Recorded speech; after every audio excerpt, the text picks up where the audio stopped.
Jaya Radha Madhava Kunja Vihari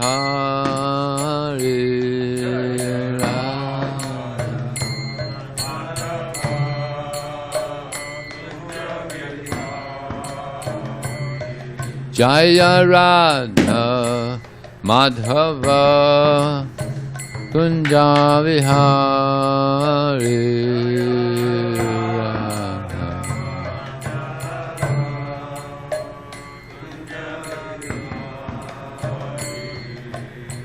Gopi Janna Vallabha Girivana Dari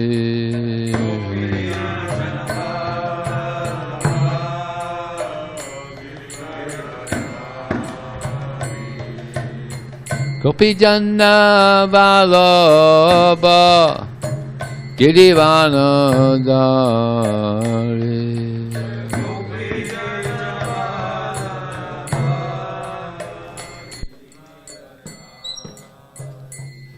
Jaya Radha Madhava Kunja Vihari Radha Madhava Jaya Radha Madhava Kunja Vihari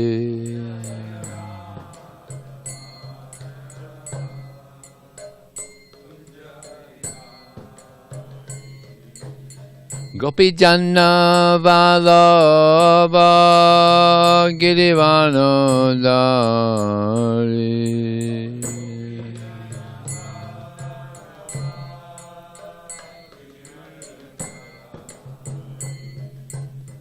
Gopi Janna Vallabha Girivana Dari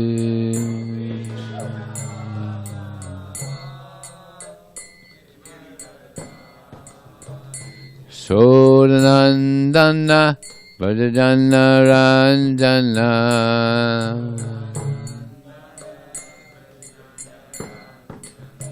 Jasodanandana Vajajana Ranjana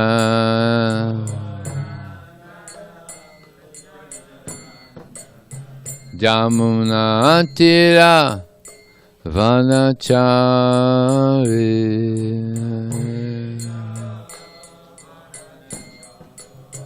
Jamuna Tira Vanachari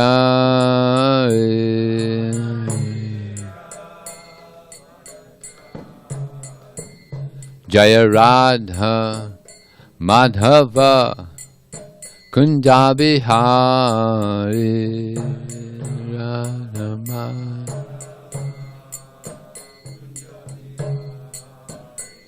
Jaya Radha Madhava Kunja Vihari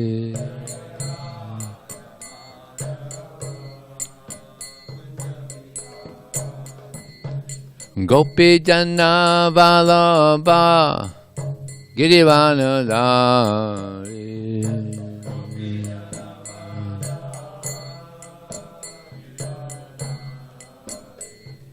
Gopi Janna Vallabha Girivana Dari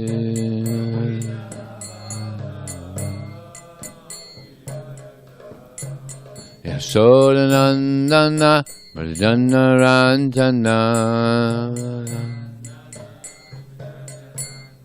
Jasodanandana Vrajana Ranjana Jamuna Tira Vanachari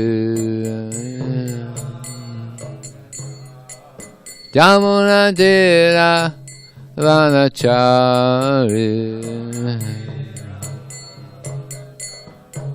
Jamuna Tira Vanachari Jamuna Tira Vanachari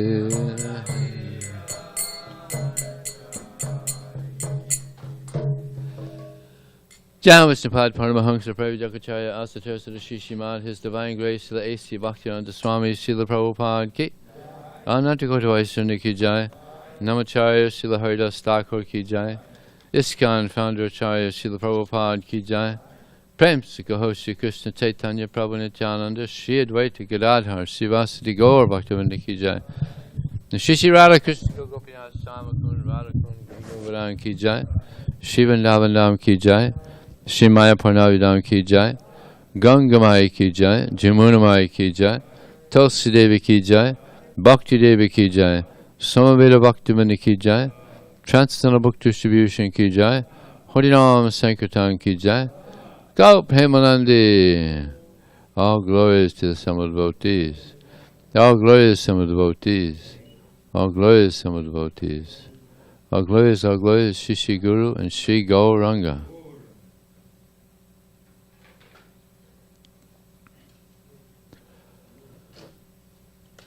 Om Namo Bhagavate Vasudevaya. Om Namo Bhagavate Vasudevaya. Om Namo Bhagavate Vasudevaya. So this morning we read Srimad Bhagavatam, Canto 4, Chapter 30, text number 20. Navyavad Dvidhaye Yaj Gyo Brahmaitad Brahmavadibhihi Na Muyanti Na Sochanti Na Hrisyanti Yato Gataha Navyavad Dvidhaye Yajno Brahmaitad Brahmavadibhihi Nabhuyanti Nasochanti Nahrisyanti Yato Gataha Navyavad Dvidhaye Yajno Brahmaitad Brahmavadibhihi Namuyanti Nasochanti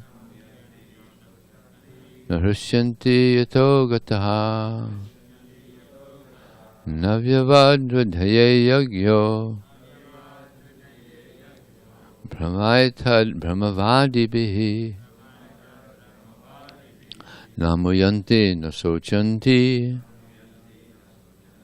Nahrisyanti Yato Gataha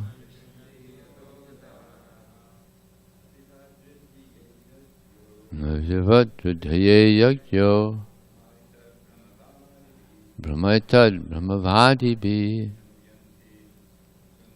Namuyanti Nasochanti Nahrisyanti Yato Gataha.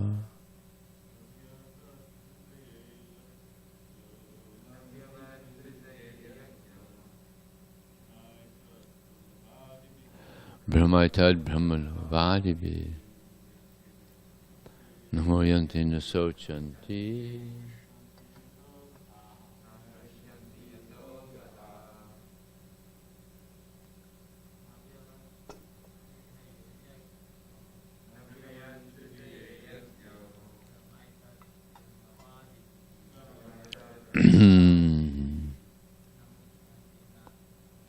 Namuyanti Nasochanti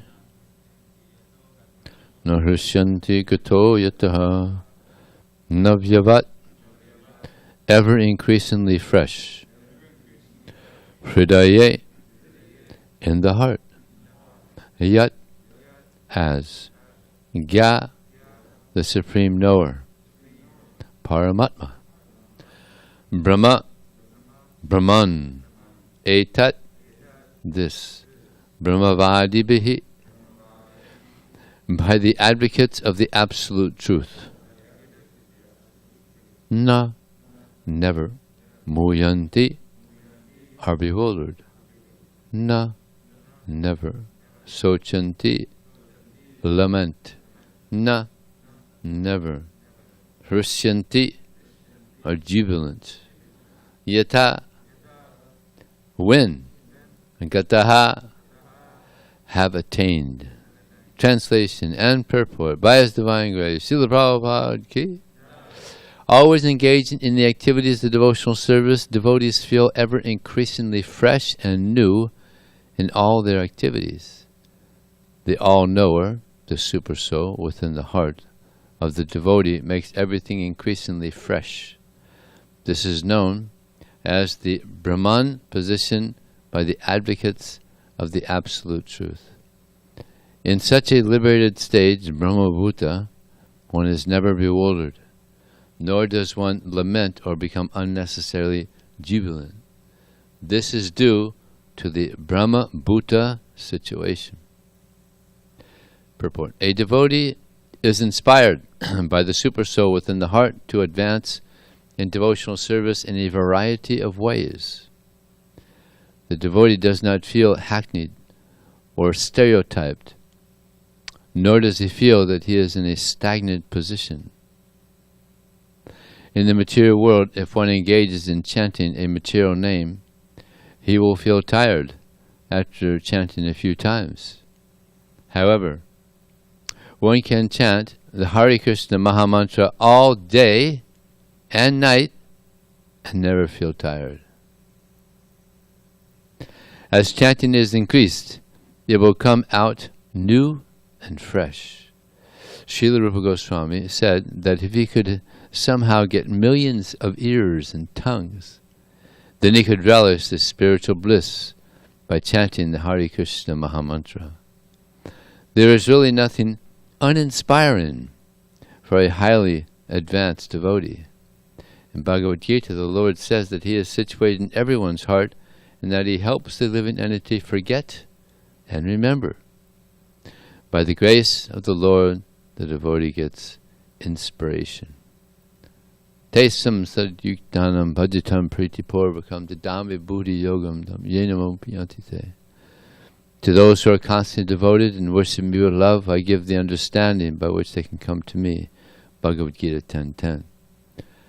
As stated, kushala karmanam. Those engaged in auspicious activities and devotional service are guided by the Super Soul, described in this verse as Gya, one who knows everything, past, present, and future.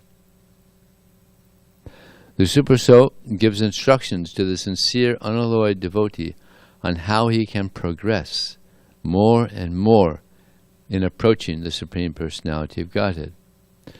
Srila Jiva Goswami in this connection says that the Super Soul, the plenary expansion of the Personality of Godhead, exists in everyone's heart, but in the heart of the devotee he reveals himself as ever increasingly new. Being inspired by him, the devotee experiences increased transcendental bliss in the execution of his devotional service.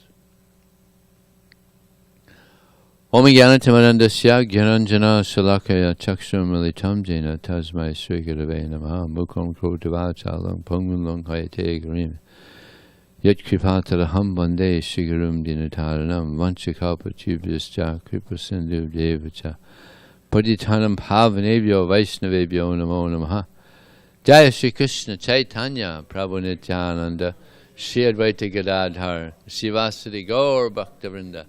Hare Krishna, Krishna Krishna, Hare Hare, Hare Ram, Ram Ram, Hare Hare. Twice in this purport, Prabhupada mentions that the Super Soul inspires the devotee from within. But you see, Krishna is reciprocating with us. The more you want to serve Krishna, the more you want to hear about Krishna, the more He inspires us from within, right? And we advance. You hear this Brahman platform, Brahmabhuta Prasanatma, the Sochatina Kangsati, Samarsavesa Bhutesi Mad Bhaktim Lavate Param. Krishna says that one who is thus transcendently situated at once realizes Supreme Brahman. He never laments, nor does he desire anything. He's transcendently situated. So in this world, people are hankering for a lot of things. Unfortunately, most of them aren't hankering for the right thing. What is the right thing? The right thing is to serve Krishna. But mostly people are they're hankering for sense gratification.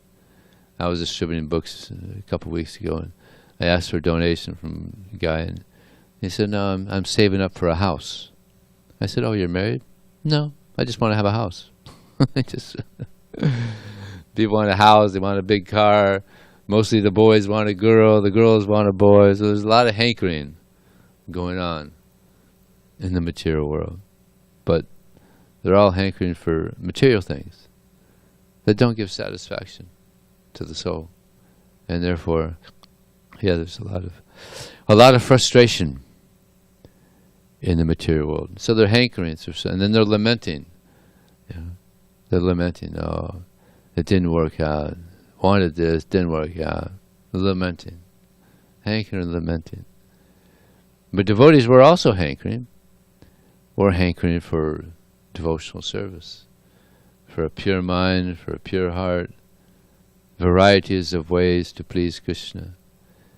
So hankering is not wrong. There's always going to be some hankering. But devotees, they're hankering to please their guru, to please Krishna. And they're also lamenting. "Oh, I couldn't please Krishna. I tried, but I didn't please Krishna. I didn't please the devotees." And Prabhupada said one time that lamentation means purification. Of course, you shouldn't lament too much. So yeah, that's there also. Hankering, lamenting is there in the devotees also.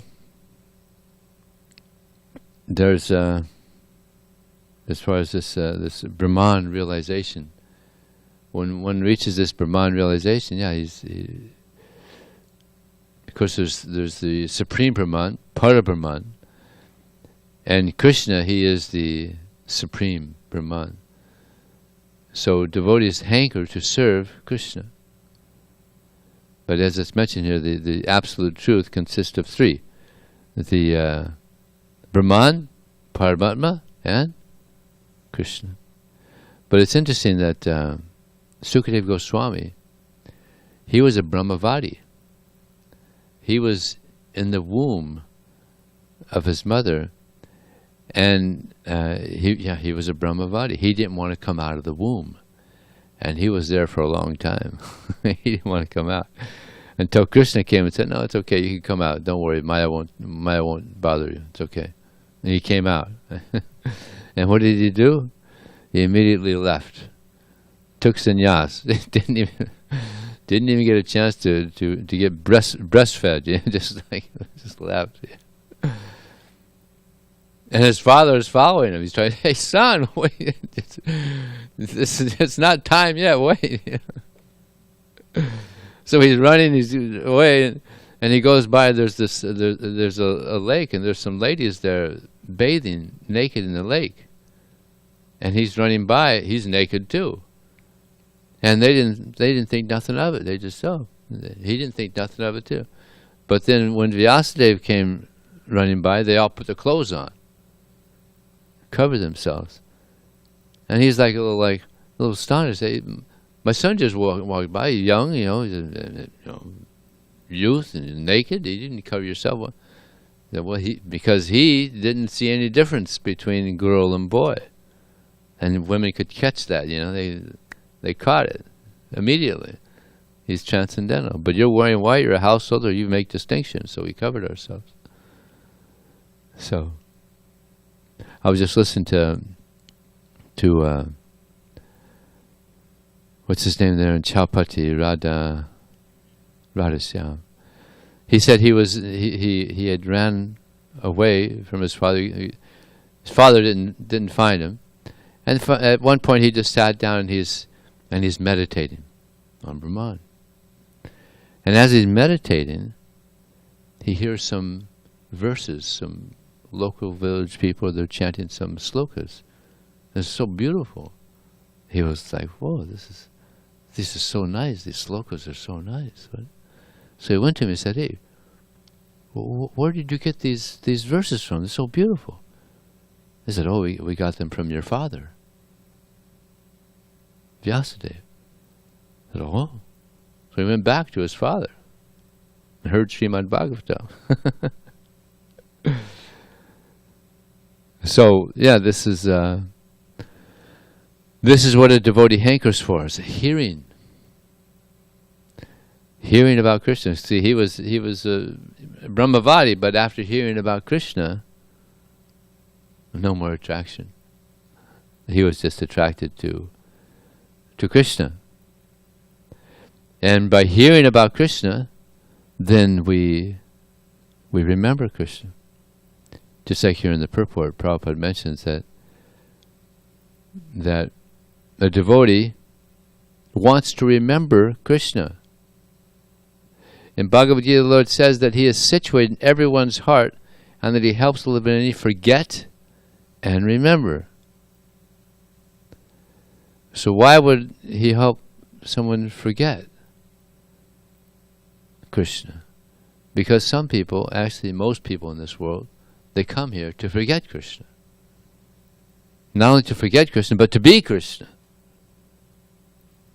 So He kind of inspires them within. All right, you want that? All right. Yeah, you're God. You're the enjoyer. We were having Harinam once in Santa Monica Promenade. Nice Harinam, about 20 devotees, fired up. And right next to the Harinam there is a theater. So people are lined up to go into the theater. And there was one man there, he's waiting in line. Sometimes you got to wait a long time. So they're forced to hear the holy name. So this one man stepped over to I think Jagaranga and said, hey, if I give you a donation, will you guys don't go down the street and do your chanting? And he said, yeah, if you give us $1 million. Well, you got that much. But they don't want to hear. Yeah. Sometimes we're going on Harinams, walking, and people sometimes put their fingers in their ears. They don't want to hear. So their next life, they go to a place where they can't possibly hear. China, Saudi Arabia. You can't hear the holy name. So Krishna, He fulfills their desire. There's one devotee, he was in the movement for many years, and at one point he just decided, yeah, this isn't for me. So he decided to leave and just tried to forget Krishna. He said, I'd go to a bar, and I'd be sitting there with my drink, and I'd look down on the table, and engraved in the Krishna, someone with a knife or something, put Krishna in there. Like, you go home and watch TV, watch the news, and there's some news about Krishna. Yeah. Just I could. You couldn't get away from Krishna. And then it'd be just walking down the street and Krishna, remembering Krishna. He said, well, you guys did a really good job. Yeah. Finally, he just came back,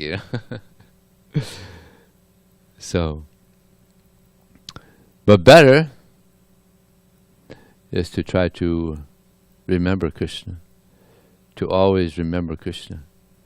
This is the goal, is to always remember Krishna. It's like, actually the best way to remember Krishna is to surrender. To surrender to Krishna. One may say, well, how do you surrender to Krishna? There's a statement in the Vedas, Anakoyasya sankalpa, pratikoyasya varjana, bhakshishyatiti vishvashu, goptrute saranamyata. That to accept things favorable for devotional service, this is This is surrender.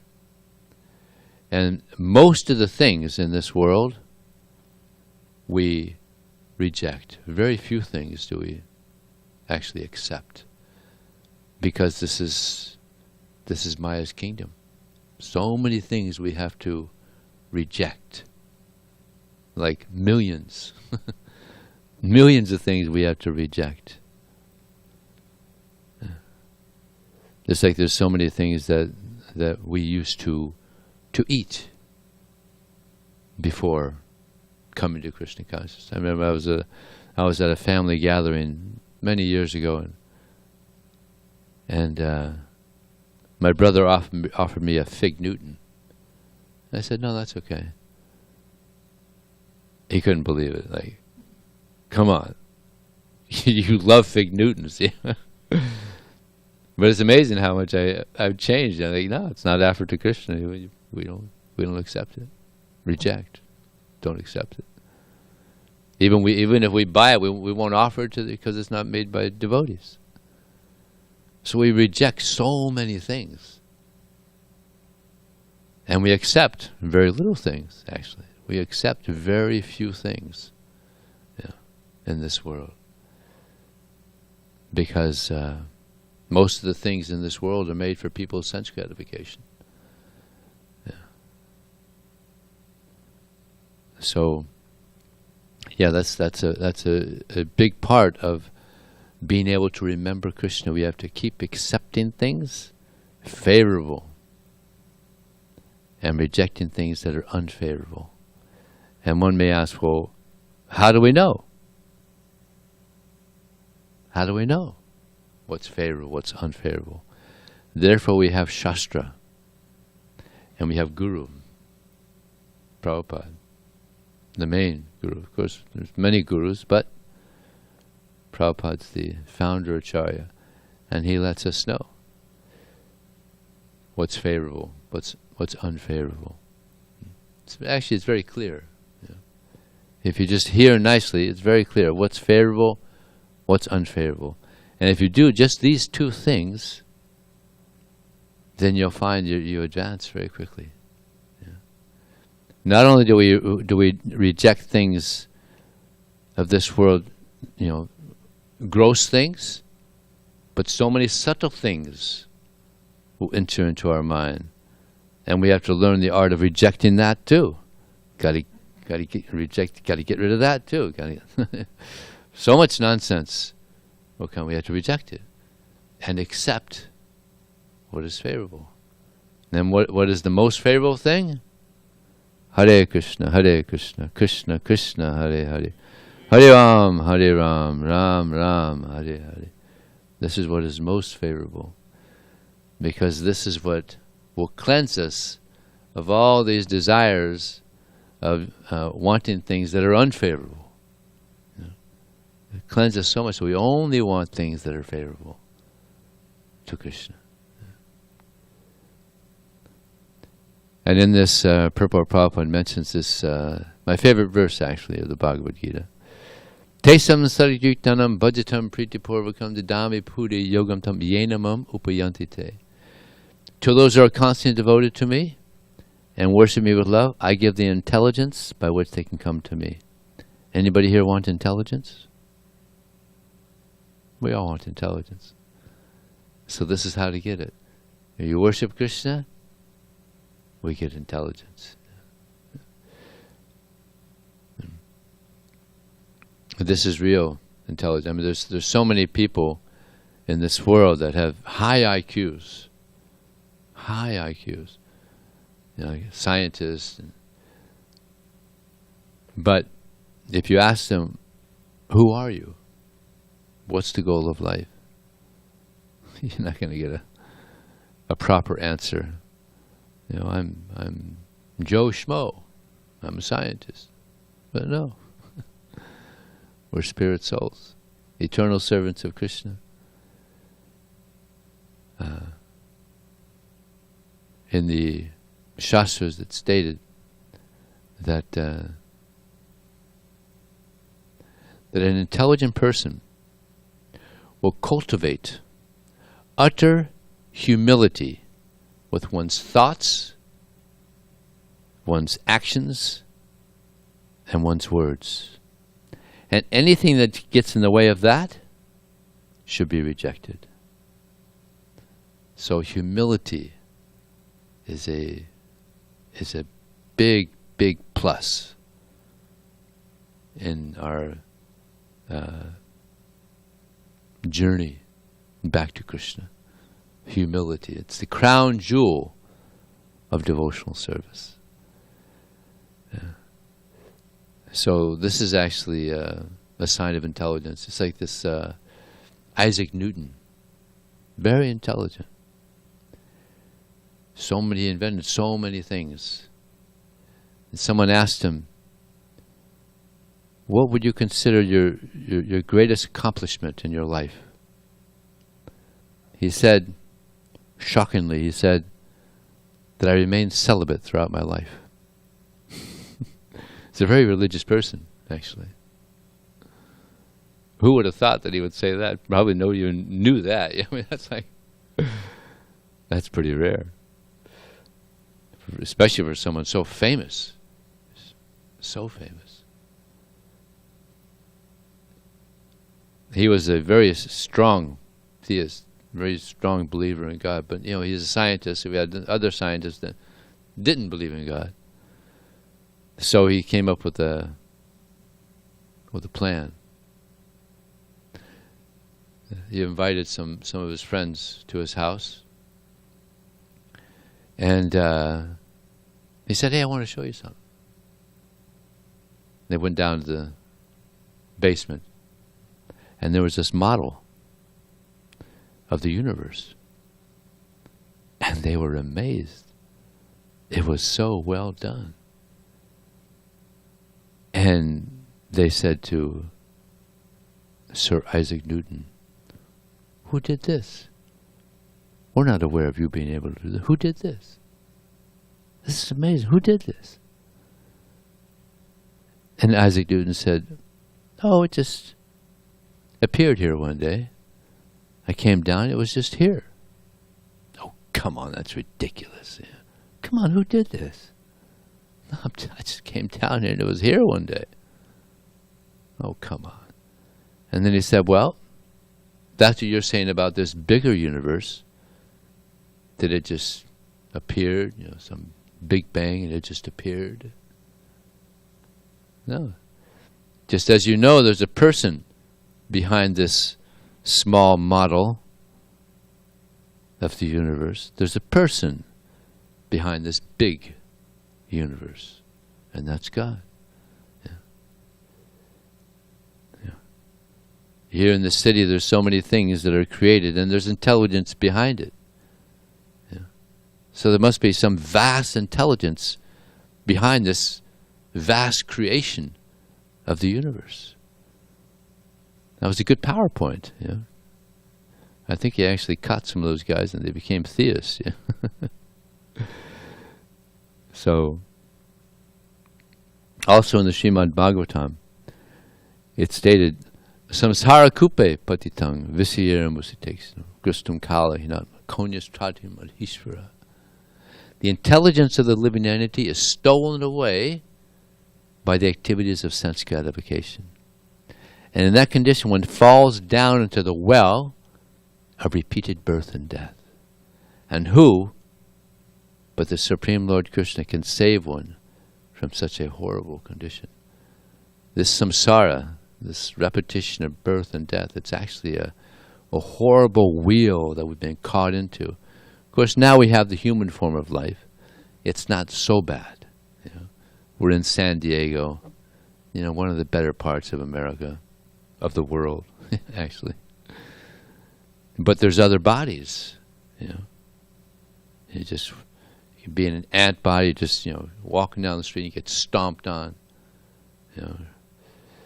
So many bodies you could be in. And only in the human form of life do we create shelter for ourselves where we're not going to be disturbed by anybody else. Of course, there's other, there's other the birds, they have their little nests, but there's not real shelter, It's a very vulnerable. All the living entities in this world are very vulnerable. Even people that have nice houses. I have a friend that has one of those areas that are protected neighborhoods, where the only way you can get in is you have to go through a gate. There's a guard at the gate.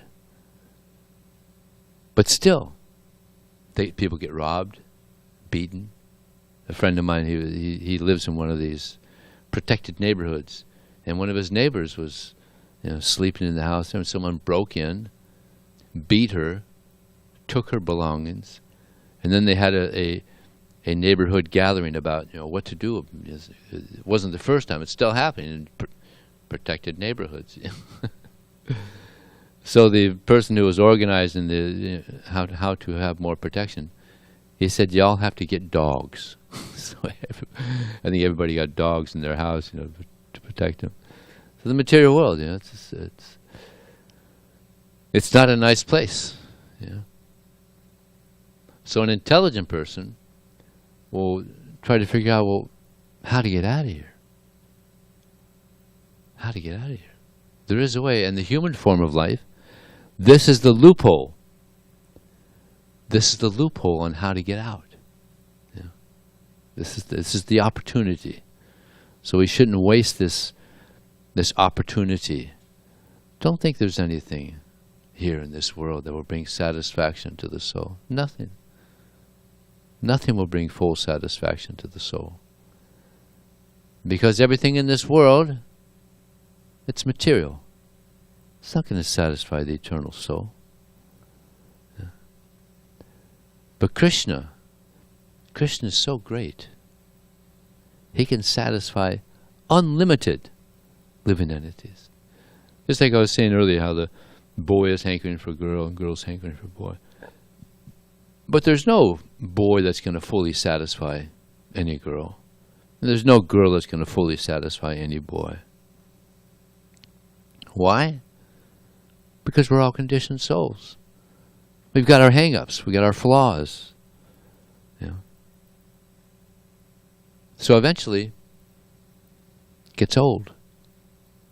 It gets old after a while. But not Krishna. Here it's stated, Krishna is ever fresh. Krishna is ever fresh. Doesn't get old. There's that picture, that depiction of God in that church in Rome. Michelangelo painted that picture of God. Terrible depiction of God. It looks like he's about maybe 80 years old, overweight, doesn't look attractive at all. Terrible depiction of God. No, Krishna is the most beautiful. Always beautiful. Navayovanam cha. This is Krishna. It's ever fresh, ever beautiful. And the holy name, here it's mentioned that devotees, they could chant the holy name for hours and hours and hours, all day long sometimes. Doesn't get old. It gets fresher and fresher. How was that possible? Because of the service attitude. The service attitude of the devotee keeps the name of Krishna ever fresh, inspired by the super soul within, as Prabhupada mentions here in the purport. Krishna, he is the cause of all causes. So he's also the cause of our happiness, right? And our distress. If we do things that are pleasing to Krishna, then we're very happy. We do things that are displeasing to Krishna, then we're not happy. So this is the key to being happy, doing things that are pleasing to Krishna.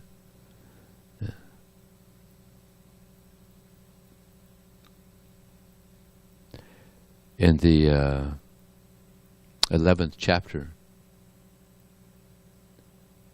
of the Bhagavad Gita, Krishna says, Mat karma kran, mat paraman, mat bhakta, sangavarji, nirvaira sarvbhutesu, yasamavita pandava.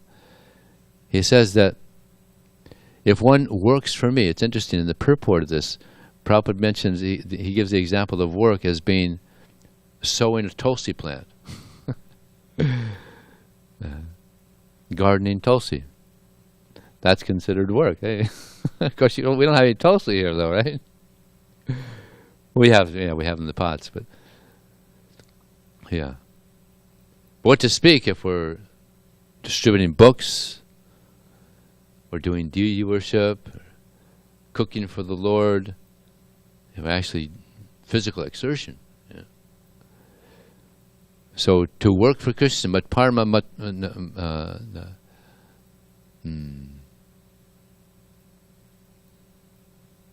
karma krin, mat parama, to understand that Krishna, he is the supreme.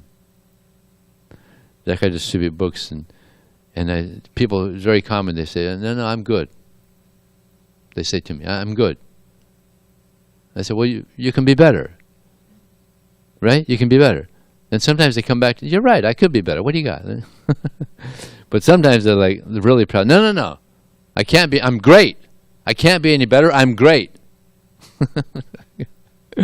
False ego's coming out, yeah. So people think, I'm supreme, I'm great. But no. Krishna's supreme. Krishna is the supreme. But karma krin matpar mad bhakta, who is my devotee, who engages in my devotional service. Yeah. So it's not just service, but with devotion, to do it with devotion. Krishna is very pleased. Sangavarjitaha, who is free of mental speculation and desire to enjoy the fruits of one's activities, who is a friend to all living entities. Karma krin mat paramat mad bhakta sangavarjit aviraya sarvabhutesu yasamam itipanda. Such a person, he goes to my abode. He goes to my abode. You work for Krishna, understand Krishna is the Supreme Lord. Karma krin mat paramat mad bhakta, who engages in his devotional service, who is a friend to all living entities, we go back home. And Prabhupada says in the purport, this verse is the essence of the Bhagavad Gita. 11th chapter, universal form. So this is the essence of the Bhagavad Gita. We have to work for Krishna. Generally people are working to get sense gratification, get some money, enjoy sense gratification. But a devotee works to please Krishna. Yeah. But since we've been in this material world, we've been working for sense gratification. So now we're kind of going against the current of our previous existence. Now we're trying to serve Krishna. It's not easy. For so long we've been going with this current of sense gratification, and now we're trying to go the opposite way. If you're going with the current, it's very easy. But you try to go against, whoa, very difficult. Yeah. But the more we do it, the stronger you get. Right? The stronger you get, the more we continue this service to Krishna, the more we become strong. And eventually, we won't be interested in all this sense gratification that's being offered by Maya in this material world.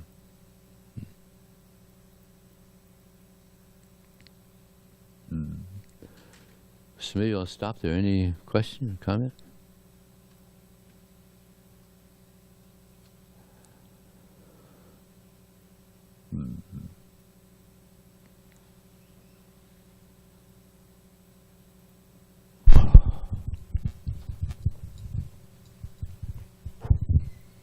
Thank you, Vijay Prabhu. Wonderful class. Thank you. You made mention, quoting Prabhupada, that, the preface was, everyone's hankering, everyone's lamenting, and the devotees can hanker for Krishna, and they can lament that they haven't fully surrendered to Krishna, didn't please Krishna sufficiently.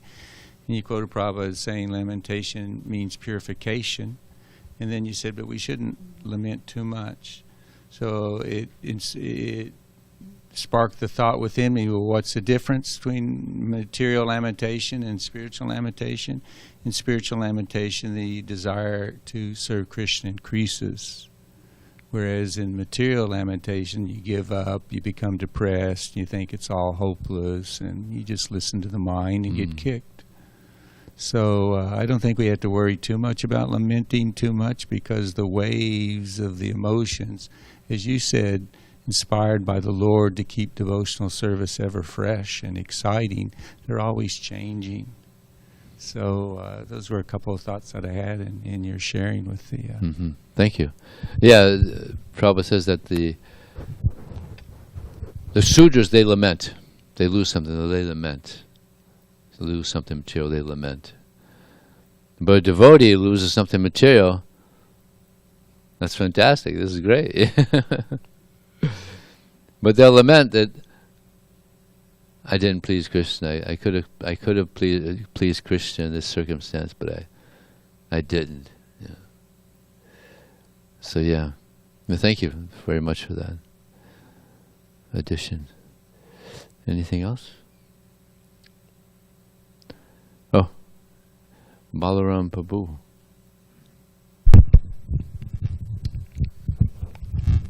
Yeah, one time some of the devotees in the Gaudiya Math, the Srila Prabhupada's Guru's institution with the Gaudiya Math, they were fighting in the temple, and Bhaktisiddhanta Saraswati Thakur, he happened to be there. So then Bhaktisiddhanta Saraswati Thakur, he walked in and to where these devotees were fighting, and then, you know, the devotees, they stopped fighting. They offered their obeisances to Bhaktisiddhanta Saraswati Thakur, and, you know, I'm sorry. And, yeah, interesting enough, Bhaktisiddhanta Saraswati Thakur, he told them that, oh, this is actually my fault that you're fighting. He said, you know, Chaitanya Mahaprabhu says, oh, you know, it's sufficient, you know, you live very simply, you live under a tree, you know, you chant Hare Krishna, but he said, I've taken you all off the streets, and I've put you into these, you know, big buildings, you know, big fancy buildings. So it's actually my fault. But what got me thinking about that was I appreciated that point you made about how we have to reject things. Of course, you could say it's a common sense thing in Krishna consciousness, we have to reject things, but a lot of the times the emphasis is on yukta vairagya, which engaging things, material things, or engaging things that are seen to be material in Krishna service, like whatever, the microphone, or cars, or planes, or Prabhupada says we can engage missiles too. He says that in the teachings of Lord Chaitanya, but so emphasis is given on that, which is true. I mean, Bhaktisiddhanta Saraswati Thakur, Prabhupada, I mean, they're doing that. We're trying to do that, and we are doing that, right? But yeah, this principle of rejecting things is there too, that there's just, like you said, there's millions of things to reject. There's just things that cannot be used in Krishna service by nature. So anyways, yeah, I appreciated that, and yeah, thank you. Thank you. Yes, Rajendra Nandana Prabhu. Yeah, that was a really good topic in the class that you were discussing. And when you chose the subject, the category of, when you chose the category of food, practically speaking, if it was made by non-devotees without devotion, then, like you say, what can you walk into the store, and what processed food can you buy if you want to strictly follow the standard of sadhana bhakti? Very, very little. Yeah. But in terms of other things, the principle in and of itself of who it was made by isn't necessarily going to, and he quoted cars, microphones, etc.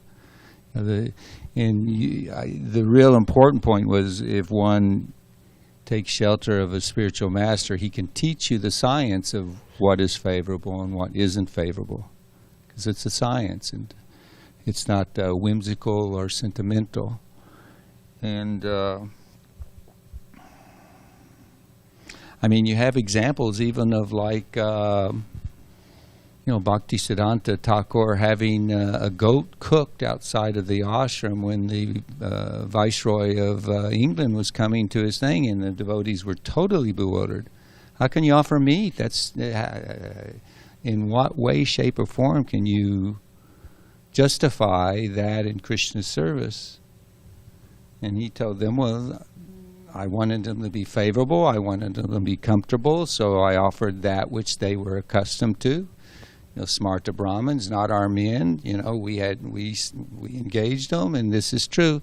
But the main point that he said was, for 100 lifetimes ago, I thought like you did, but now I've taken a vow that I will go to any length to engage the conditioned souls in coming into Lord Chaitanya's mission. Yeah. And you even have his father. His father was a magistrate. And, what do these non-devotees give each other at Christmas time? It's so common. They give each other liquor, whiskey or this, that. And he used to get cases of liquor. So many of his co-workers here, Merry Christmas or whatever, Happy Bengali New Year. And he actually would pass it on to some other non-devotee. And you have to, scratch your head. Wow. Now, we would have to be careful imitating like that, but it just shows that one on the platform of love, in their reciprocation with Krishna, they may be seeing the connection to Krishna and the benefit for the conditioned souls that we as a neophyte can't imitate. It's a very, broad, how would you say? There's also, thank you. There was an instance in, I mentioned the other day about this Yamunacharya and this Sri Rangan temple there, the biggest.